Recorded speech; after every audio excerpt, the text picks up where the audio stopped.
네, 이번 시간에는 1-2단원 인권의 침해 및 구제에 대해서 배워보도록 하겠습니다. 우리 1단원에서 인권이 뭔지 또 기본권이 뭔지를 배웠고, 이제 2단원에서는 인권이 침해됐을 때 또 어떻게 침해를 되는지, 또 침해당했을 때는 어떻게 구제를 받을 수 있는지에 대한 제도와 법에 대해서 배워보도록 할게요. 첫 번째, 일상생활에서 나타나는 인권 침해에는 어떤 것들이 있을까라고 해서 예시가 나와 있는데, 인권 침해라는 거는 개인이나, 자, 첫 번째, 우리가 상대방 개인한테도 인권을 침해당할 수 있고, 그냥 친구들끼리 대화하다가 기분 나쁜 경우, 내 별명을 심하게 이야기했을 경우, 그런 것도 다 인권 침해가 되겠죠. 자, 내가 소속되어 있는 단체나 아니면 우리 국가기관의 어떤 활동으로 인해서 나의 인권이 손해보는 경우를 보고 인권 침해라고 부릅니다. 자, 이런 발생 원인은 여러 가지가 있지만, 사람들이 가지는 고정관념, 그냥 사람들이 일상적으로 그건 맞겠지라고 하는 생각, 그 다음에 편견, 한쪽으로 치우친 생각, 그 다음에 사회의 잘못된 관습이나 불합리한 법과 제도로 인해서 여러 가지가 발생하는데, 일상생활 속에서 충분히 많이 발생할 수 있는 이야기라고 생각하시면 되겠죠.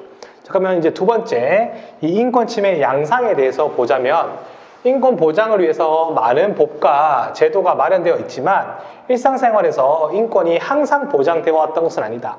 법은 있지만 그 법을 비껴나가는 인권 침해가 많았다. 인권 침해는 우리와 동떨어진 것이 아니고 일상생활에서 여러 가지의 형태로 걸쳐서 나타나고 있는데, 사례는, 자, 가정에서는 방치된 아동이나 노인들에 대한 이런 학대들이 있겠죠. 이 아동이나 노인들은 사회적으로 봤을 때 사회적 약자잖아, 맞지?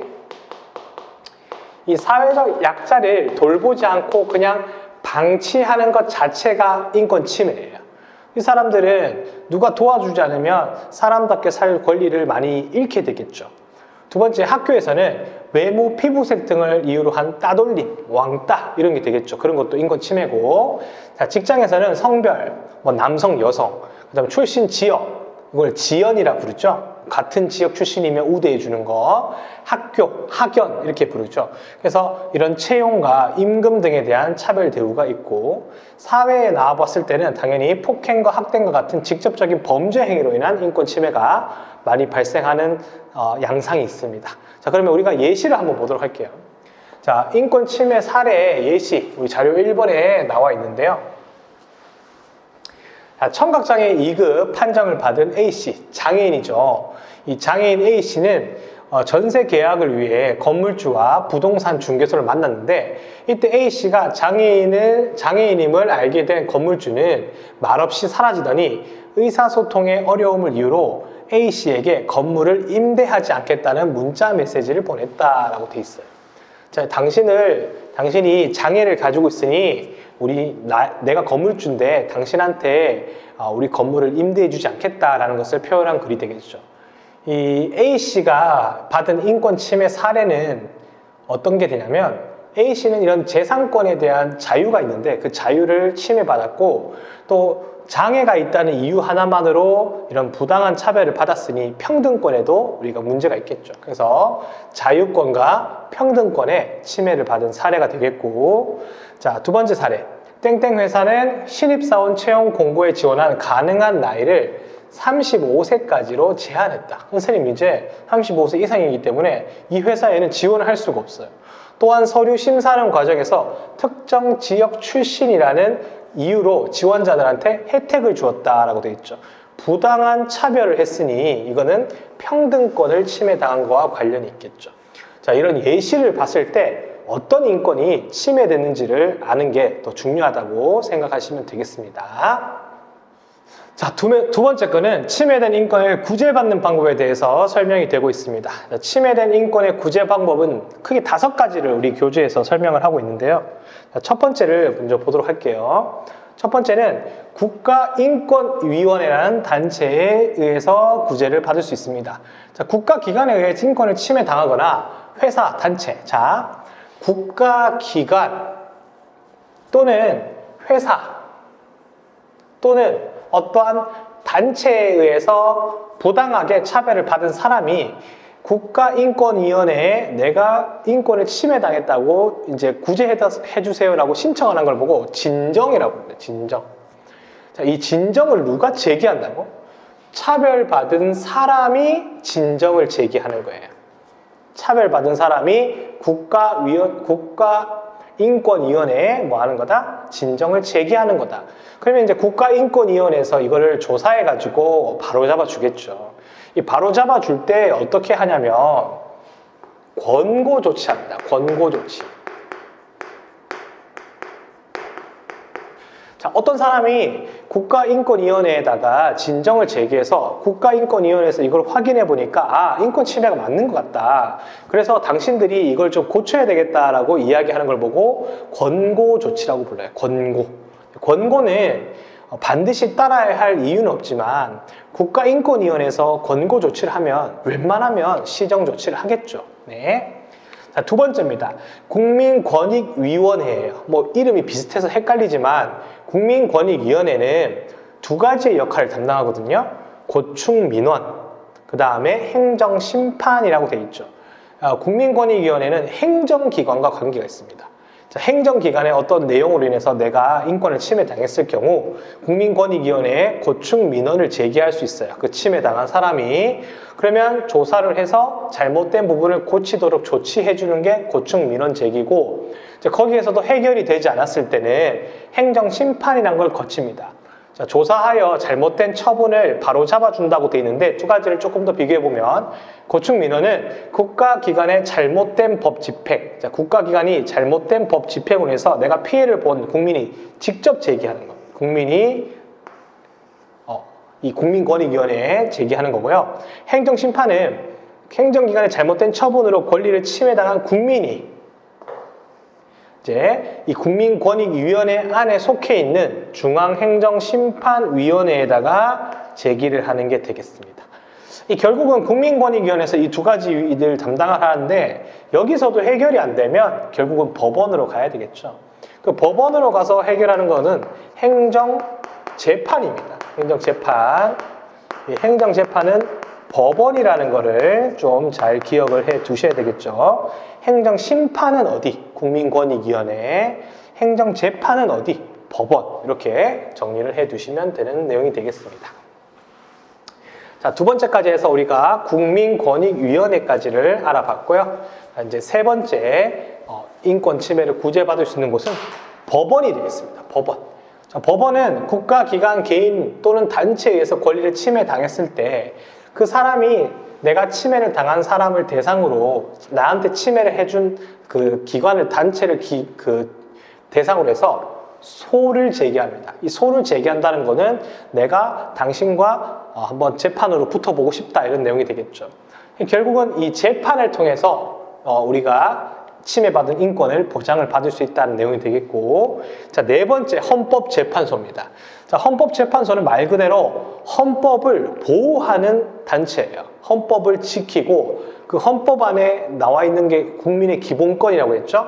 기본권을 지키는 단체입니다. 헌법을 지키고 기본권을 지키는 단체인데, 자, 내가 어떤 공권력으로 인해서, 그러니까 국가의 권력에 의해서 나의 기본권을 침해당했다. 이 기본권은 국민 거죠, 국민.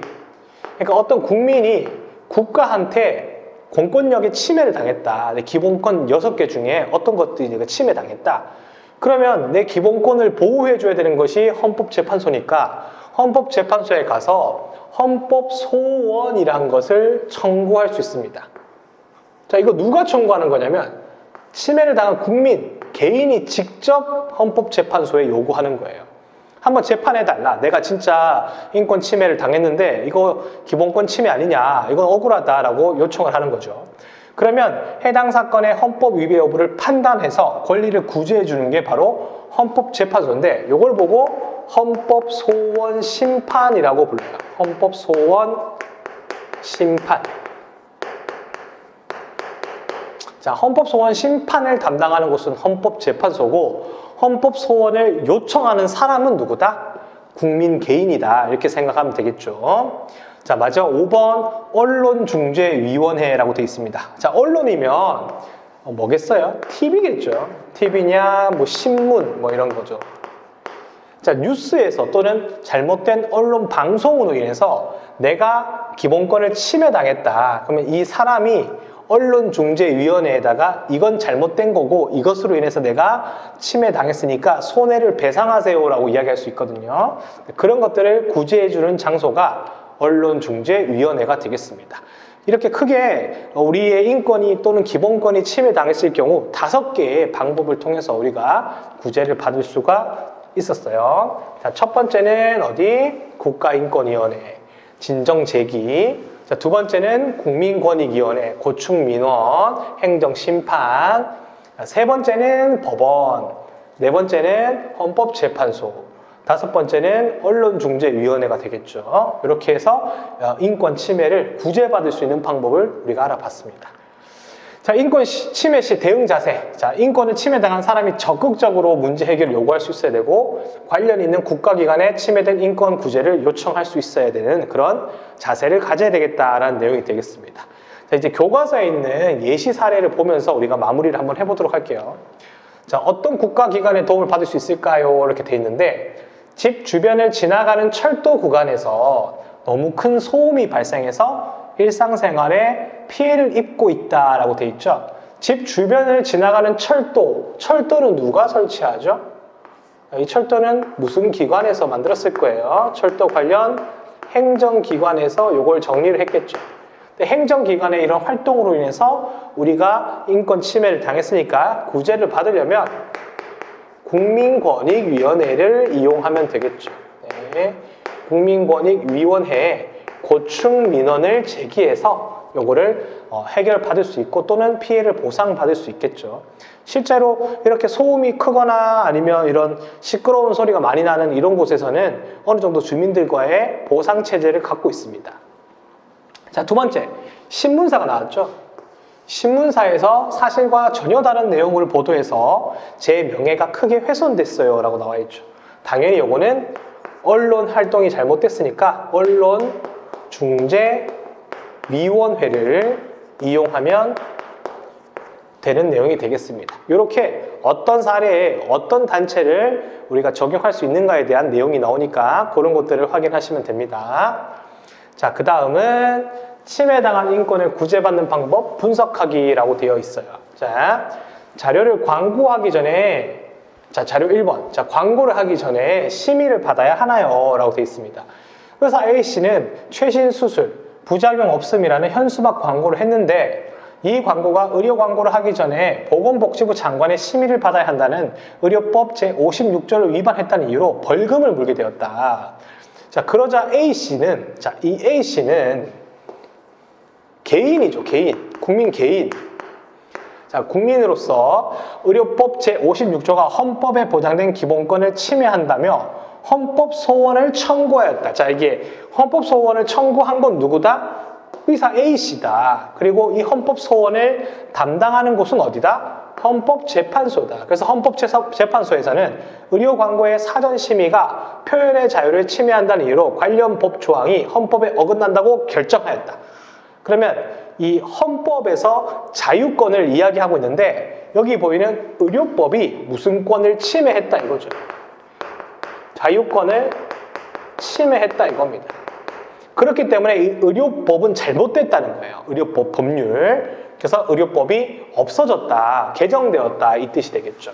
그 다음 자료 2번입니다. 임신하면 대학원에 못 다닌다라고 돼 있죠.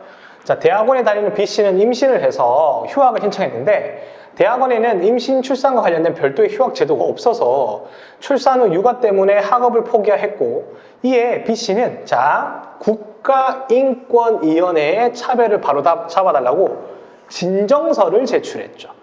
자, 국가인권위원회에 제출하는 건 진정서가 되겠고 이 진정을 접수한 국가인권위원회에서는 여성의 임신, 출산, 육아를 이유로 교육시설을 이용을 제한하는 것은 성별에 따른 차별행위다라는 결정을 내리며 대학원생의 임신, 출산 및 육아, 휴학 제도가 없는 대학원에 관련 제도를 마련할 것을 뭐했다?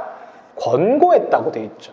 자, 자, 권고는 이렇게 하는 게 어떨까요? 라고 요청을 하는 거거든요. 그래서 이 권고는 반드시 들어도 되지만 또 듣지 않아도 상관없는 강제성은 없습니다만 아마 이 대학원에서는 새로운 제도를 신설을 했겠죠. 그래야지 자기들의 이미지도 높아지니까.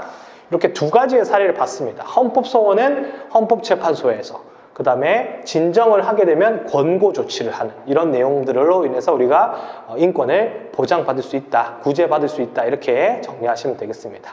자, 여기까지 하면 1-2단원 인권 침해의 다양한 양상과 우리가 구제받는 방법에 대해 설명해봤고, 이제 과제는 14쪽에 6번까지 6문제 풀어서 정리를 해두시면 되겠습니다. 자, 다음 시간 3단원에서 노동권에 대해서 배워보도록 하겠습니다. 안녕!